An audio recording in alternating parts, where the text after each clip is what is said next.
Okay, countdown muna tayo, Mabsat.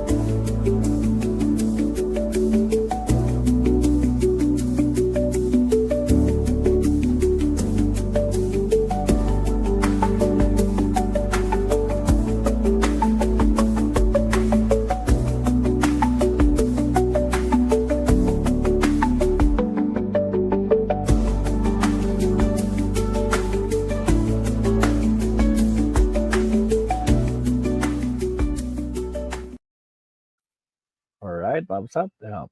Good afternoon, Mabsat. Pakinggan naman natin to, guys. No? Topic natin si Kitty, Mabsat, especially sa kanyang mga sinasabi nung alyansa nila. Ay, alyansa tuloy. Ano yun, Duterte. Tignan natin kung may laman. Pilipinas talaga? Really, Kitty? Ako ay isang 21-year-old college student lamang. Okay, isang 21-year-old na college student lamang daw, mga kakabsat. O, tapos? At ayaw ko sanang makisali sa politika. Hindi ba? Nakikisaw-saw ka na nga, di ba? Pero nang dahil sa pag-kidnap at pag-abuso nila sa tatay ko. Uy, kinidnap yung tatay niya pero sinamahan ng mga pulis, sinamahan ng mga doktor, sino pa ba, 'di ba? Sinamahan ni Medeldea, sinamahan. Pinuntahan pa nga, binibisita, kinidnap. May ganun bang kidnapan na bibisita sa Dahig? Talaga mga kanyo, no, mga pronouncement niyo, no? Utak talaga ninyo, baliktad. O sige, tuloy. Nandito ako ngayon para ipaglaban hindi lamang ang pamilya ko. O anong gusto mo ipaglaban kung hindi lang pamilya mo? Kundi ang bansang Pilipinas. Agoy! Bansang Pilipinas daw, mga kakabsat. Sinong naniniwala dito? Bansang Pilipinas daw pinaglalaban ni Kitty Duterte. Saang banda? Ha? Balita ko, dami mong video. May kumakalat pa ngayon, di ba, na latest. Ngayon lang, last kahapon, tsaka isang araw, no? Kumakalat na naman. Aside from yung mga video mong nasa party ka, di ba? Yung mga video mong kumalat nung una, last month. Di ba? Ngayon may panibago na naman. Nako po, Kitty! Para sa Pilipinas ba talaga o para kanino?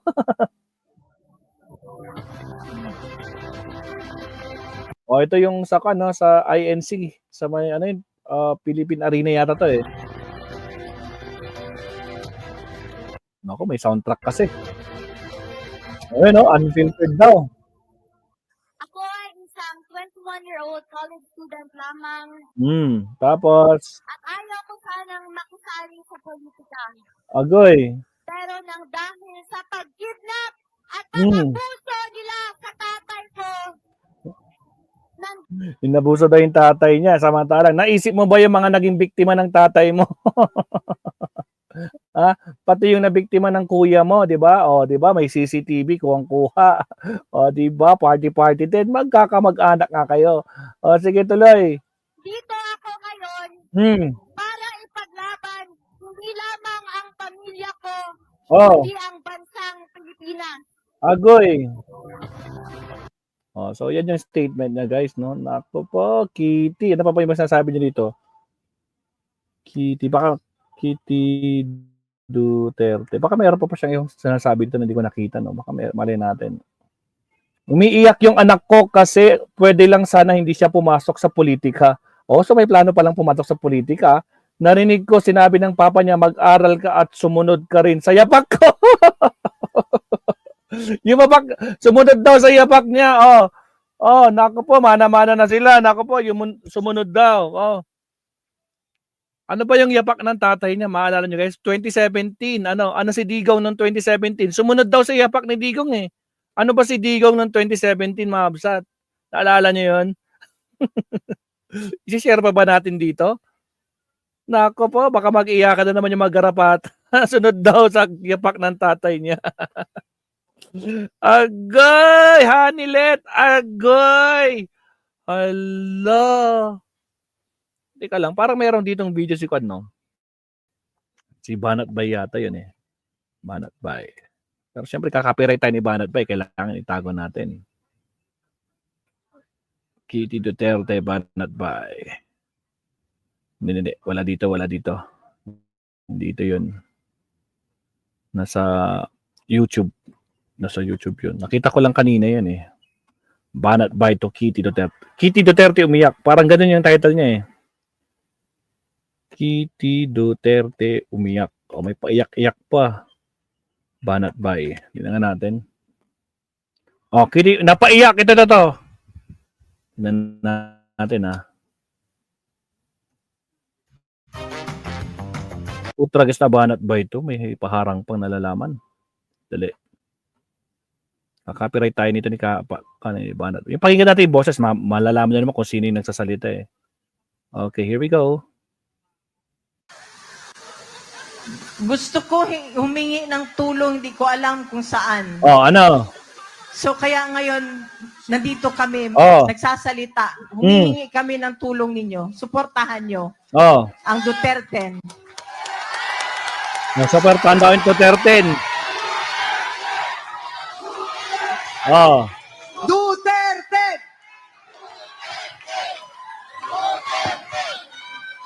Oh, tapos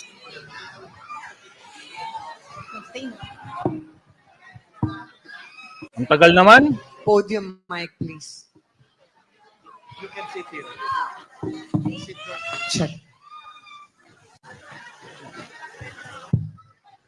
Magandang gabi sa inyong lahat. Ito na, si Kitty. Ako si Veronica Kitty Duterte, bunsong anak ni Pangulong Rodrigo Roa Duterte. Oh, tapos Naaalala niyo po ba, Hindi. noong panahon ni PRRD, oh, nakakaalis at nakakauwi ng ligtas ang mga anak niyo.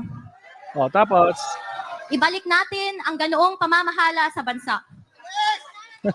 Nandito ako ngayon oh, dahil kinuha nila sa amin, oh, sa ating lahat, oh, higit sa lahat, sa akin, ang tatay ko. oh, Noong March 11, 2025, nasaksihan ko ang pagkidnap at pag-abuso Naku! nila sa tatay ko. naku po. Imbes na krimen, korupsyon at kahirapan ang pagtuunan ng pansin ng pamahalaang ito, Oh, inuuna nila ang pagsira sa pamilya ko at sa lahat ng kalyado nito. eh matagal nang sira. Ano pa Pumili sisirain? tayo ng matino at No. matapat sa paglilingkod kasi kung hindi, kawawa tayong lahat at ang mga susunod na henerasyon. Mahalagang magkaisa tayo sa araw ng eleksyon, May 12, 2025. Suportahan natin ang PDP laban senatorial slate o mas kinikilalang Duterte.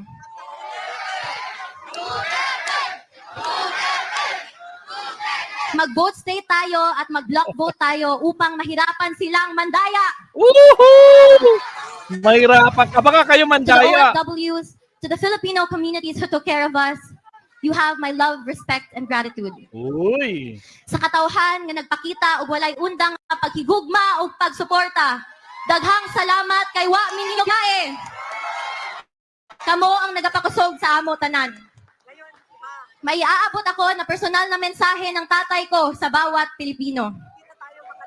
Sabi niya, I did what I could for my country. And you are all in my heart. Pangalawa, ang sabi niya, kung kakalimutan nyo lang rin ang Duterte, kalimutan nyo na lang rin siya. Hindi kalimutan na lang. Bakit ba? Kinalimutan na nga. Hindi na nga pinag-uusapan, di ba? Ay, gumagawa na lang kayo ng ingay kaya naalala siya. Di ba tahimik na siya? Oh, kinalimutan na nga eh. Yung mga vloggers nga ninyo, di ba? Kinasuhan na sa kaka-fake news nyo. Naalala mo yung sinabi mo doon sa vlogger na yon? Oh, di ba? Oh, anong gawin? Oh, mag-ipon-ipon kayo diyan, magtipon-tipon kayo. Ano, ayan na, mag-con kayo ng people power diyan. Putra, fake news kayong kamote. Nakapa. Buti nga hindi ka kasama sa kakasuhan eh. Dapat ikaw yung nag-utos eh, 'di ba? Kamote. Mga kababayan, Oh. huwag nating kalimutan ang bili ni Tatay Digong. Oh. Sa mga kabataan, hinihikayat ko kayong magbantay sa mga boto. Dahil dito nakasalalay ang kinabukasan nating lahat. Oh. Maraming salamat po and God save the Philippines. Nakapa. Pilipinas, Duterte pa rin! Duterte pa din. Assalamualaikum warahmatullahi Oh, wala nang kwenta yung iba. Ayun lang guys. Pero syempre, Teka lang, pakita na natin yan. Okay na. Tanggalin na natin yung banner natin. Alright. O, dago, kibuloy-tuloy. Pasensya na, chat, no? O, punta natin to. May di-discuss dito si Attorney Rene, mga chat, no? Regarding kay Kitty. Pakinggan natin. O, Attorney, paki-explain nga to kay Kitty. O, sige. May harang din sa attorney Attorney Rene. Dito tayo sa mga may batas, hindi sa mga tawag dito. Nagkukunwari na maraming alam. Buenos días, buenos tardes, buenas noches, mga amigos, mga amigas, mga kumpanyeros, kumpanyeras. Magandang araw po sa inyong lahat. Ako po ang inyong lingkod, Attorney Rene Bueno. Ngayon pong episode na to ay we will briefly cover the Philippine Dual Citizenship Law with focus on the principles of jus soli Shout out, and Terry jus Mary. sanguinis and the legal implications of a U.S. passport holder participating in political activities in the country.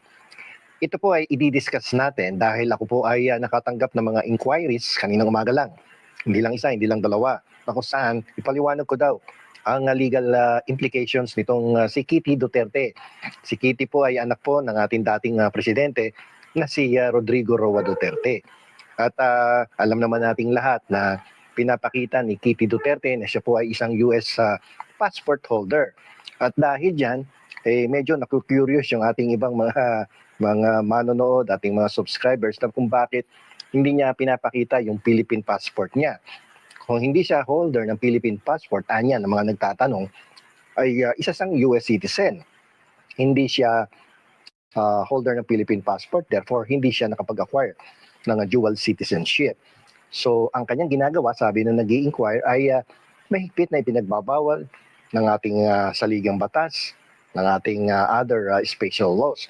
Kung kaya dapat hindi pinapayagan daw si Kitty Duterte na umakyat sa entablado, i-endorso ang mga kandidato ng PDP laban at mag-provide ng mga political speeches doon sa kampanya ng mga kandidato ng kanyang amang si Rodrigo Roa Duterte. So ito ang ipapaliwanag natin ngayon sa episode na to kung si Kitty Duterte ba ay isang US citizen and since wala siyang Philippine passport, so wala siyang dual citizenship na tinatawag. Agoy! Wala siyang Philippine passport, hindi siya dual citizen, hindi siya pwedeng mag-participate sa political rallies na isinasagawa ng partido ng kanyang ama. Okay? So papaliwanag natin yan. But before that, let me explain to you ano ba yung nasabi ko kaninang principles of jus soli and jus sanguinis. Pag sinabi mo kasing principle of jus soli, ito yung tinatawag na right of soil.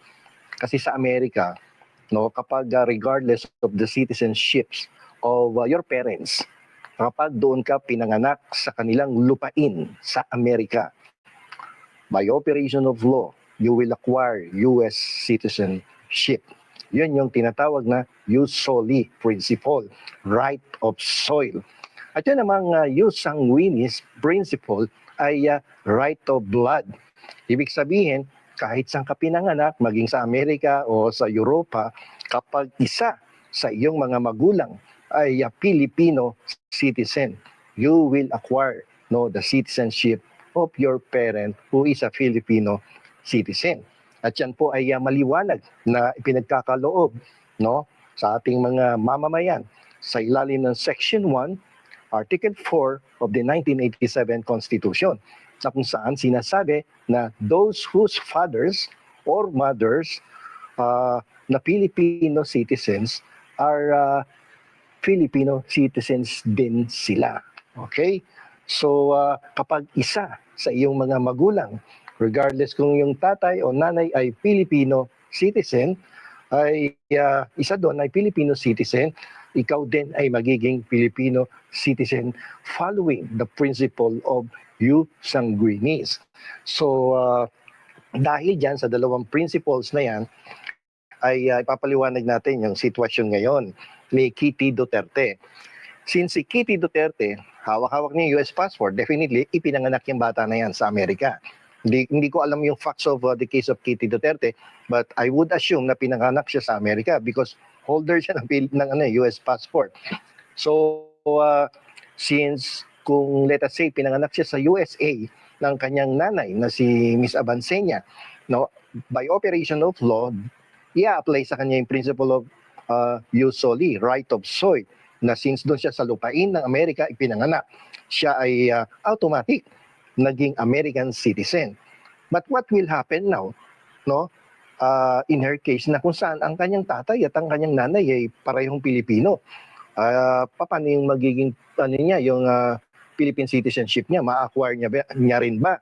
Okay, yung kanyang Philippine citizenship, since both yung parents niya ay parehong Pilipino, so pwedeng i-apply din yung right of blood, yung tinatawag na jus sanguinis. So, ang mangyayari ngayon dito, since in-apply yung jus soli principle and jus sanguinis principle, si Kitty Duterte ay nag-acquire ng dual citizenship. So, Pilipino siya and Amerikana din siya at the same time. Okay. So, kaya ngayon, may question ngayon sa kanya, bakit wala ka namang Philippine passport? Di mo mapakita no? Although, may mga requirements dyan. For you to formalize your being a Filipino citizen, you are required by law, no, yung parents niya is required by law to register the birth of Kitty Duterte in the United States. Ire-register niya sa Philippine Embassy, no, para ma-recognize na siya ay pinanganak sa Amerika with Filipino parents. At yung ebidensya na yun para maging dual citizen siya is isasabit niya yung mga dokumento or ebidensya na nagpapatunay na Pilipino ang kanyang mga magulang. Like for instance, isasubmit ang birth certificates ni nanay niya o kaya ni President Duterte at o kaya yung Philippine passport ng mga magulang niya. To support yung submission of requirements na yun at to formalize na siya ay Pilipino din at the same time. Sa Philippine Embassy, isasubmit yan. At para ma-record doon sa ating local civil registrar ang kanyang pagkapanganak sa Amerika, and dahil dyan, makakapag-apply siya ng passport, ng Philippine passport, and also a USA passport. So, dalawa yung magiging passport niya. But what will happen if the parents of Kitty Duterte will fail to register her birth in the United States with the Philippine Embassy in the United States? What will happen? Will this strip her of her Philippine citizenship at hindi na siya magiging dual citizen? So definitely hindi. Kasi nakalagay sa ating constitution, may batas no? Sa saligang batas na sinasabi na those born whose fathers or mothers are Filipino citizens are likewise Filipino citizens yung kanyang anak. No? So yung registration sa Philippine Embassy is actually a requirement of formality. And the failure to register your birth with the Philippine Embassy will not strip, no, or will not deprive Kitty Duterte of becoming a Philippine citizen. Paano yan? Walang passport, nagsasasali sa mga political rallies. Since US citizen o US passport lang ang dala niya, will there be a legal ground on the part of the Philippine government na i-deport mo yan? Walang passport, hindi yan dual citizen. Ay hindi pwede yun. Dahil malinaw sa saligang batas nga, inuulit ko na may right siya, no, to become a US citizen. And the registration and securing the Philippine passport, no, or failure to secure a Philippine passport is not a ground to deport this person or to arrest this person for participating in political activities in the Philippines for being a US passport holder and without a Philippine passport kasi nako-consider siya ngayong foreigner. Pero hindi pwede mangyari yon. Kasi yung sinasabing registration sa Philippine Embassy at yung pagkuha niya ng passport sa Department of Foreign Affairs is only a requirement of formality and is not a ground for her to deprive her of becoming a dual citizen. Basic rule yun Nasa fundamental rule natin yun under the 1987 Constitution. So walang issue kay Kitty Duterte na magsasali, no? Kung minor siya, dapat accompanied siya by the parents, no, or by the parent, yung nanay niya, no, during the rallies. So hindi mo siya pwedeng isumbong sa Department of Immigration. Hindi mo siya pwedeng akusahan na, oy, foreigner ka, ba't ka nagsasali dito? Dapat ma-deport ka. Hindi ka Pilipina. So hindi po. Kahit walang Philippine passport yan, she is considered by law as a dual citizen. Ngayon, pwede pa ba siyang mag-apply ng Philippine passport? Pwede pa. But she is now subject to fines and penalties by law. So yun lang ang magiging legal consequence nun. Kapag hindi siya nag-file on time at hindi niya ni-register on time ang kanyang birth, no, in the United States, Parang ano lang naman yan, katulad ng mga late registration. Mag-execute lang yun ng affidavit of late registration sa Philippine Embassy, tapos isasubmit yung evidence or proof of nationality of her parents, and then mag-apply of Philippine passport. At pag naka-acquire niya ng Philippine passport, ayun, na-formalize ang kanyang pagiging dual citizen, a US citizen and the Filipino citizen at the same time. But the failure to secure a passport is not a ground for her to be deported to her country do sa USA at i-deprive siya na mag-participate sa mga political rallies. Karapatan niya yun.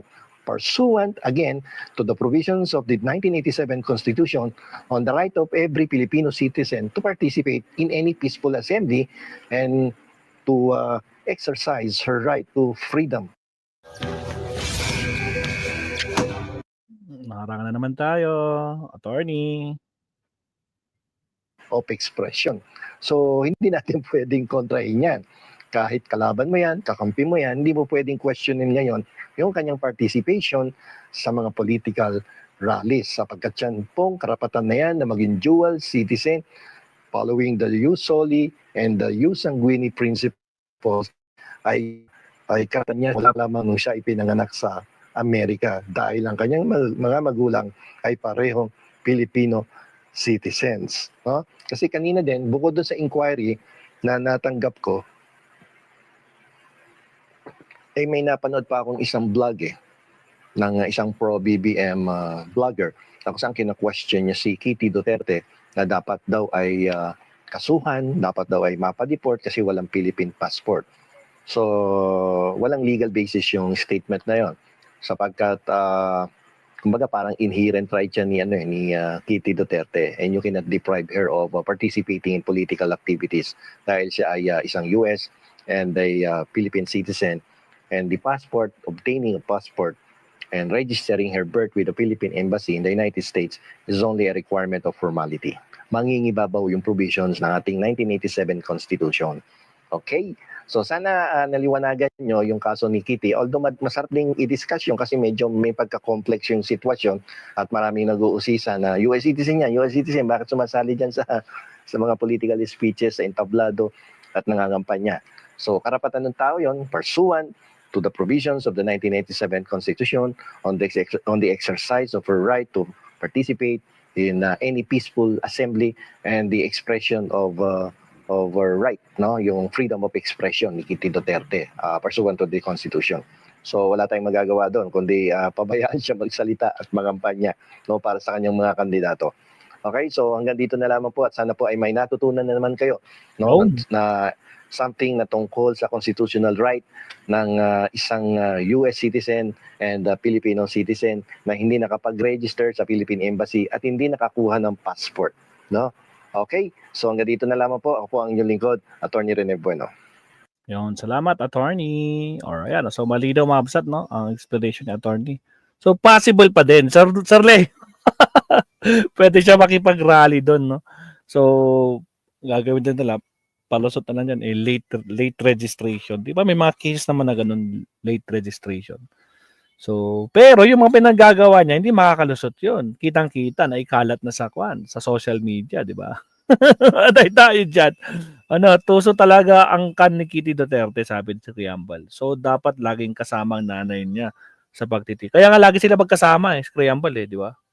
Lagi sila magkasama ng nanay niya. Parang yung pinakinggan natin kanina, magkasama sila ng nanay niya.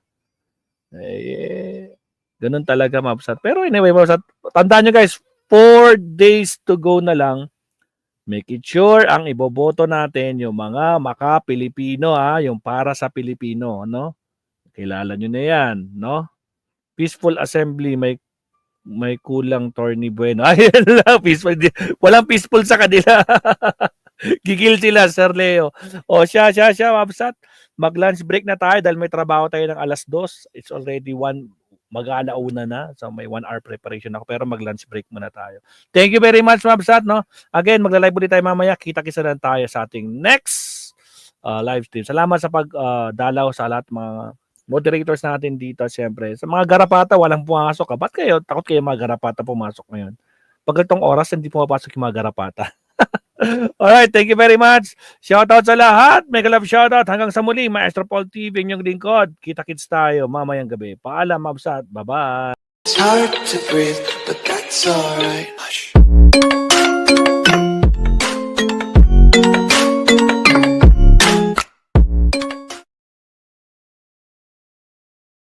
Benhur Abalos, ating kaibigan. Benhur Abalos, may paninindigan. Benhur Abalos, gawa hindi salita. Benhur Abalos, kalaban ng kriminal. Oh, oh, oh, oh. Abalos! Oh, oh, oh. Abalos! Oh, oh, oh. Abalos! Kabutihan ang mananaig sa kamay ni Benhur Abalos. Sasamahan ka sa dapat kalagyan. Benhur Abalos sa kanyang puso't isipan. Magandang kinabukasan sa bagong Pilipinas. Gawa hindi salita, kalaban ng kriminal. Benhur Abalos, ating kaibigan. Benhur Abalos, may paninindigan. Benhur Abalos, gawa hindi salita. Benhur Abalos, kalaban ng kriminal. Oh, oh, oh, oh. Abalos! Oh, oh, oh. Abalos! Oh, oh, oh. Abalos! Benhur Abalos, tumutulong sa naaapi. Siya'y makadiyos, makatao at makakalikasan. Benhur Abalos, pagkakaisa ang kanyang nais. May malasakit at nagmamahal sa bayan. Gawa hindi salita, kalaban ng kriminal. Benhur Abalos, ating kaibigan. Benhur Abalos, may paninindigan. Benhur Abalos, gawa hindi salita. Benhur Abalos, kalaban ng kriminal. Benhur Abalos, ating kaibigan. Benhur Abalos, may paninindigan. Benhur Abalos, gawa hindi salita. Benhur Abalos, kalaban ng kriminal. Oh, oh, oh, oh. Abalos! Oh, oh, oh. Abalos! Oh, oh, oh. Abalos!